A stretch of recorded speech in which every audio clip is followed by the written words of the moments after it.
This Saturday, I had the pleasure of trying out the new Fall of London Chronicle that's being produced by Modiphius, the people who partnered up with White Wolf last year to help manage the property. Since then, Modiphius has been pretty active as far as things go, even though it's only been about a year and a half. Most famous of their contributions so far is probably the LA by Night actual play, hosted by Jason Carl and starring some top-tier people playing Kindred in the city of Los Angeles, the capital of the Anarch Free States and consistently under siege from Camarilla, Wanquay, and more. Personally, I'm madly in love with this series, and I'm still crossing my fingers for a fourth season considering the many and varied plot threads that Carl's planted throughout the seasons. Another actual play involving Mr. Carl is the Seattle by Night game, played with people from Penny Arcade. Although it's only just started, it's already looking to be another round of truly mood-dripping vampire role-playing, and that's what I'm all about. As far as publications go, though, there hasn't been too much to see yet, for pretty understandable reasons. With the folding of the in-house team, White Wolf had to deal with fallout from stuff, and thus Modiphius has likewise been kept busy trying to kick the old hype engine back up. I'd say they've done a great job so far, and I personally think that these actual plays will eventually do to Vampire what Critical Role did to Dungeons & Dragons, bringing tons of new people into the folds. Chicago by Night, which despite some delays will be delivered in physical copies very early into 2020, and PDFs are already available from BackerKit, is developed and published by the Onyx Path, veterans of the World of Darkness. It is essentially a modern take on the very first City by Night book released by White Wolf way back in '91.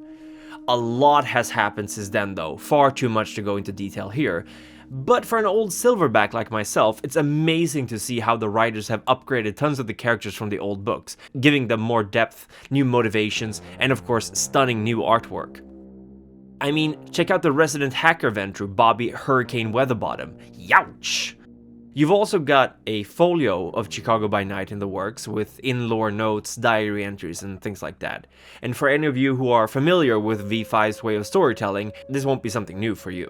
Personally, I kinda love the way this presents the story, as it gives a very easy, albeit slightly disjointed overview of the many different factions and power players of a city, making me feel sort of like an investigator trying to puzzle it all together. There's also Let the Streets Run Red, which will cover some of the NPCs not present in the new Chicago by Night book, and the nearby Indianapolis, Milwaukee, former home of Karna of the Tremere, Illinois, Wisconsin, and Indiana. Hopefully we might get to know what's been going on with Gary, the city that Lodin, former Prince of Chicago, devoted an unhealthy amount of time destroying, and its prince Modius, who is presumed dead in Chicago by Night. Something I'm particularly excited about is the cults of blood gods, which will not only introduce the Bahari, a cult dedicated to the worship of Lilith, believing it was her who taught Cain how to properly use his vampire gifts, but also the Hecata, the many branches of the Cappadocians, the Clan of Death, who have once again reunited for reasons unknown. And personally, I'm very, very interested in hearing how the Giovanni are faring in these times, considering they've got a long history of screwing over the other children of Cappadocius in a big way.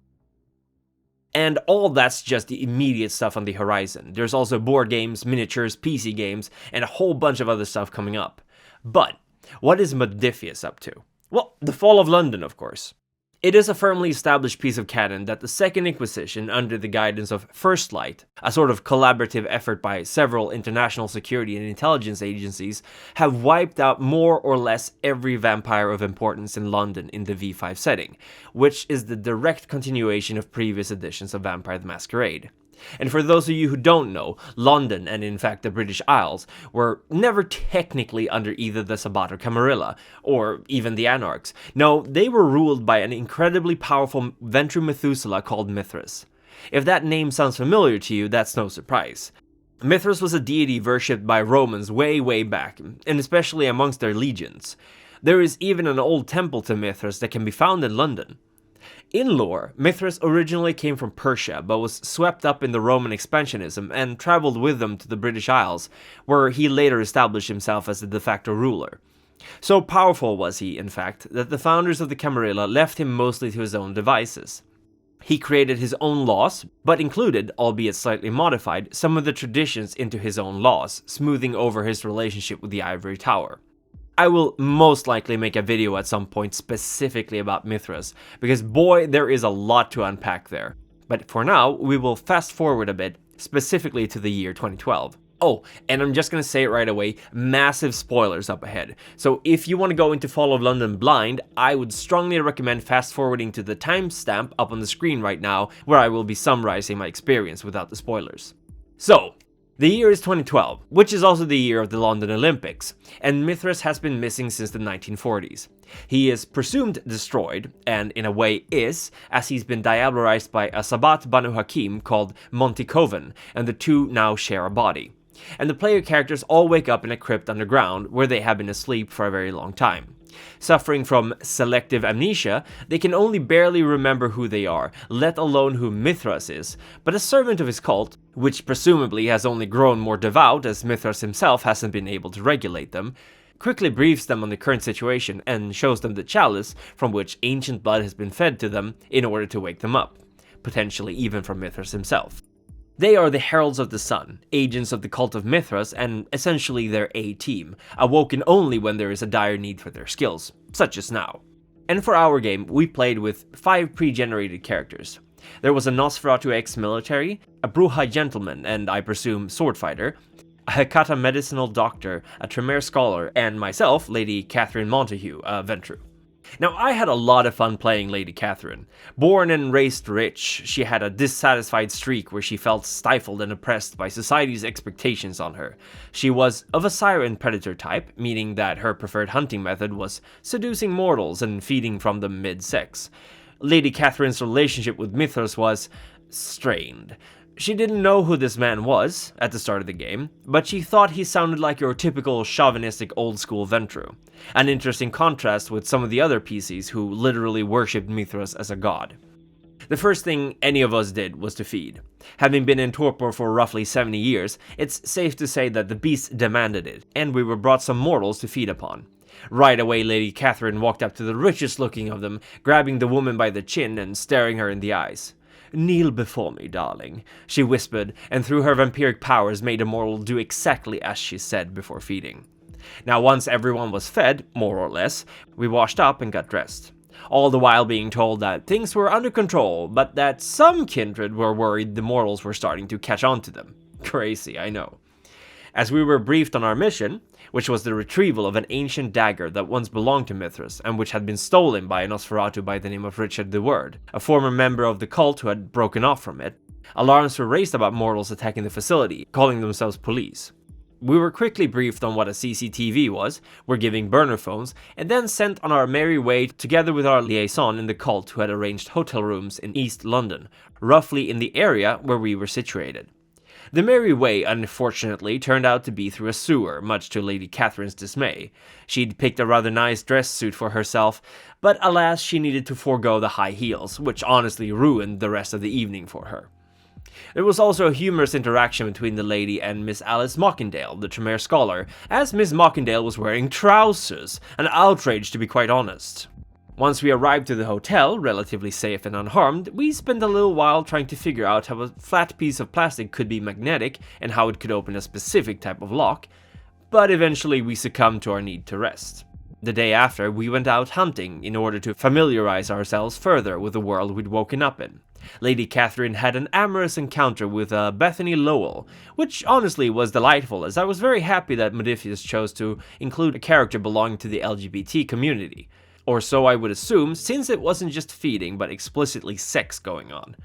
This wasn't played out, of course, for obvious reasons, but the summary was tastefully done and didn't evoke any feelings of grossness or anything like that, but it rather just very matter-of-factly told me what had happened.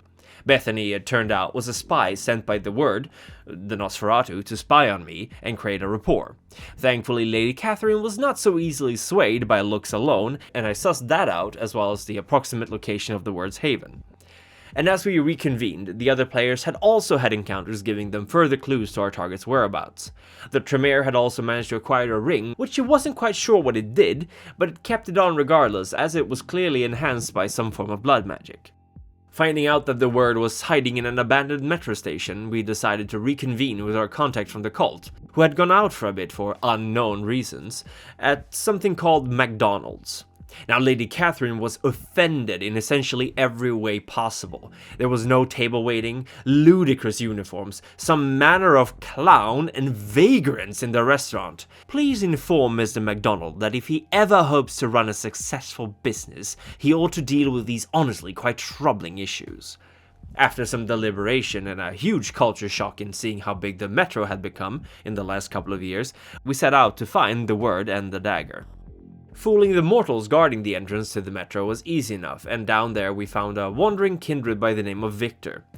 Victor seemed honestly as perplexed as we were, claiming that he had been invited to attend some kind of kindred party, showing us a pamphlet that, if you understood the proper signs and metaphors, indeed seemed to indicate that there was to be a vampire party down here. Yet there was none, and Victor had been consumed by an almost ravenous hunger during this time, feeding off of rats, which he'd usually never do. Thanks to our Nosferatu Tony, we were able to decipher some Nosferatu symbols in the metro station's plethora of graffiti, and we finally found an abandoned passenger coach where someone had been making their home.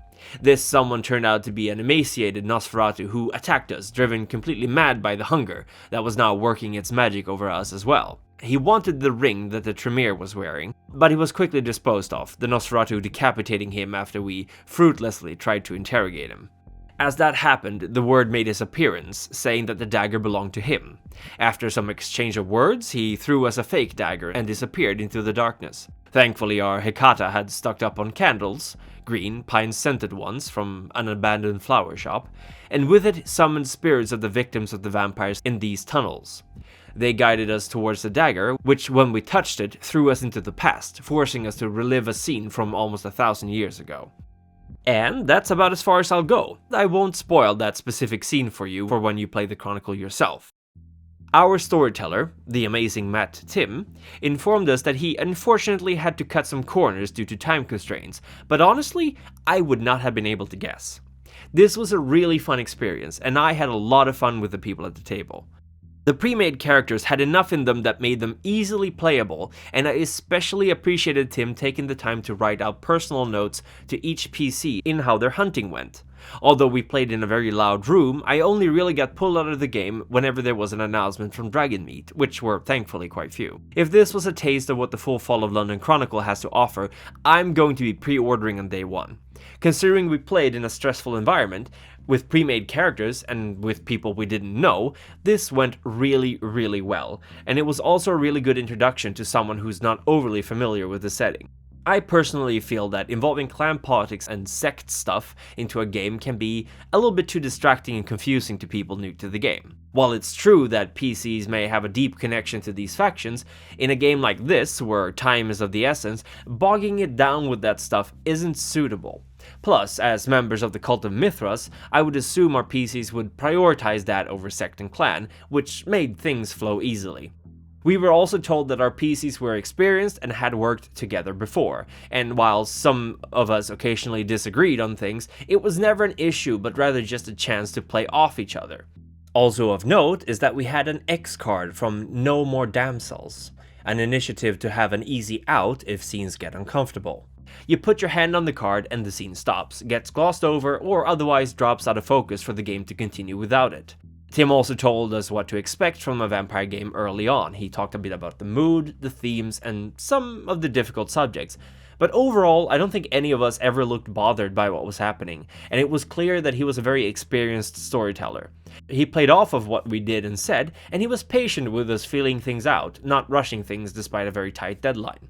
Suffice to say, I had an absolute blast with this, and I am looking forward to storytelling it myself. I personally don't know much about Mithras and London yet, but enough to be excited for what kind of callbacks might appear during the long chronicle.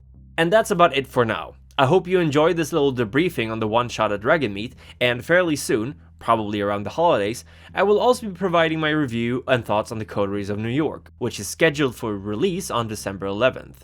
I might even stream it on Twitch if people want me to. I'd like to thank my Ancile Edward Reed, Colin Gifford, and Harry Wyckoff, as well as my loyal neonates for their continued support. And thank you for watching. Now be safe out there, for the Second Inquisition could be listening.